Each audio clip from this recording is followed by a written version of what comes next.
एक राजा था जो अपनी प्रजा का बहुत ख्याल रखता था। वह अपनी प्रजा के बीच जाता और उनकी समस्याओं को सुनता था। वह कोशिश करता था कि वह उनकी समस्याओं को दूर कर सके। उसकी कर्तव्यनिष्ठा के चर्चे दूर दूर तक फैले हुए थे। एक बार राजा अपने राज्य में भ्रमण करने के लिए निकले हुए थे। तब उनके कुर्ते का एक बटन टूट गया।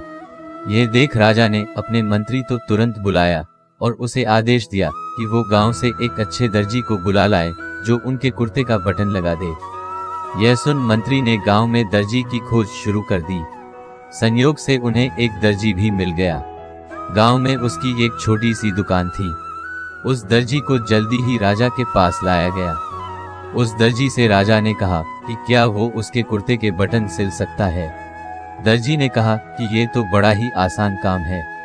दर्जी ने अपने थैले से धागा निकाला और कुर्ते का बटन लगा दिया।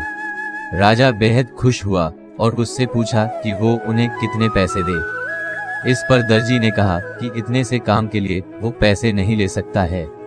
इस पर राजा ने कहा कि वो इसकी कीमत जरूर देंगे। दर्जी ने सोचा कि उसने तो बस धागा ही लगाया है, तो उसके 2 रुपये मांग लेता हूँ।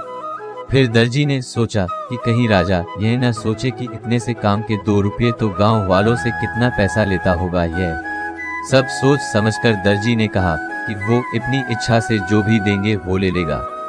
यह सुन राजा ने अपनी हैसियत के मुताबिक उसे 2 गांव देने का फैसला किया। राजा ने कहा कि कहीं समाज में उसका रुतबा छोटा न हो जाए, इसलिए उसने ये आदेश दिया। दर्जी ने मन में सोचा कि कहाँ तो वो 2 रुपये मांग रहा था और कहाँ वो 2 गांव का मालिक बन गया। सीख इस कहानी से हमें ये सीख मिलती है कि हम सभी अपनी क्षमता के अनुसार सोचते हैं, लेकिन भगवान हमें अपने हिसाब से सब कुछ देते हैं। हम छोटा मांगते हैं और कई बार भगवान हमें उनके देने की क्षमता के आधार पर कुछ अच्छा और बड़ा दे देते हैं। इसलिए गीता में श्री कृष्ण ने भी कहा कि कम करो, फल की इच्छा मत करो, और यही इस कहानी का सार भी है।